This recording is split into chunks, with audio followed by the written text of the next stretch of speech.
तो लो जी, आज मैं आप लोगों के साथ शेयर करने लगी हूँ रजब भट्ट का मजहबी टच, एक अफसाना या खरा सच। लो जी जनाब, एक फैमिली व्लॉगर अपनी मासूमियत का तड़का लगा कर काउंटरवर्सी पकड़ने मैदान में आया, लेकिन इस बार हाथ कुछ ज़्यादा ही जल गया।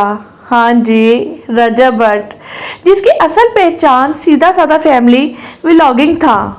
जी जी, घर की औरतों को दिखा के पैसा कमाना। अचानक 295 नामी परफ्यूम लॉन्च कर बैठा और वीडियो में कह दिया, मैनू किसे दा भाड़ नहीं। और वही हुआ जिसकी उम्मीद थी। हंगामा, महालफत, फकर सी ओ माजत का रोना। लेकिन रुको, असल कहानी तो अब शुरू हुई है। सिद्धू मूसेवाले का साया कंट्रोवर्सी का खेल रचाया। ये 295 आखिर आया कहाँ से?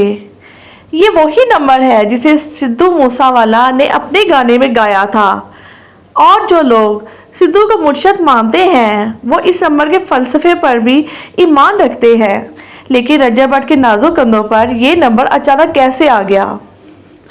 जी, तो क्या कोई और नंबर नहीं था? 786 रख लेते या फिर 313 786, ये तो अच्छी मार्केटिंग हो जाती। लेकिन नहीं, कंट्रोवर्सी की मार्केट में 295 ज़्यादा प्रॉफिटेबल लगा हुआ, क्योंकि ये नंबर एक कानून की शक है जो कि नामुसे रिसालत सल्लल्लाहु अलैहि वसल्लम की तौहीन को रोकने के लिए बनाया गया, जिसका जिक्र मौसूफ ने भी एक वीडियो में किया है। 295C। फिर वही ड्रामे, मासूमियत का खेल। ये कोई पहला यूट्यूबर नहीं जिसने मज़हब को मार्केटिंग का हिस्सा बनाया हो। पहले तनाज़ा पैदा करो, फिर माफ़ी मांगो, फिर खाना काबा जाकर वीडियो बनाओ और आखिर में एक लंबी पोस्ट बनाकर मजलूमियत का कार्ड खेलो। रजब भट्ट ने भी यही किया।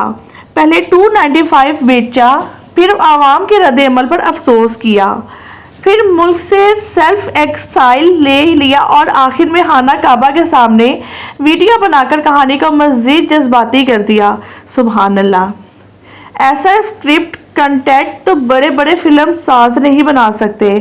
यह सवाल ये नहीं है कि रजब भट्ट ने 295 क्यों चुना, बल्कि सवाल ये है कि क्या ऐसे लोगों को मज़ीद प्लेटफॉर्म दिया जाना चाहिए?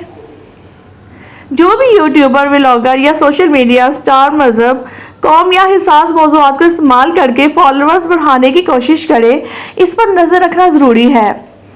भाई, कंट्रोवर्सी का भी कोई मयार होता है। हर चीज़ को कंटेंट नहीं बना सकते। रजब भट्ट के बाद अगला कौन? ये तो तय है कि रजब भट्ट के बाद भी कई मासूम चेहरे ऐसे ही चलाकियाँ करेंगे, क्योंकि पाकिस्तानी यूट्यूब का ट्रेंड यही है, ड्रामा, जज्बात और फिर माजरत। लेकिन जो लोग अभी भी सिद्धू मूसेवाला के शागिर्द बनकर रजब भट्ट को डिफेंडिंग कर रहे हैं, वो याद रखे, कंट्रोवर्सी हमेशा नहीं बिकती। एक दिन असल हकीकत सामने आ ही जाती है। रजब भट्ट का ड्रामा, 295 का तमाशा, यूट्यूबी चलाकियाँ, सिद्धू मूसेवाले का मुर्शद, कंट्रोवर्सी बेचती है, मासूमियत का कार्ड। रजब भट्ट का मजहबी टच, एक फसाना या खरा सच।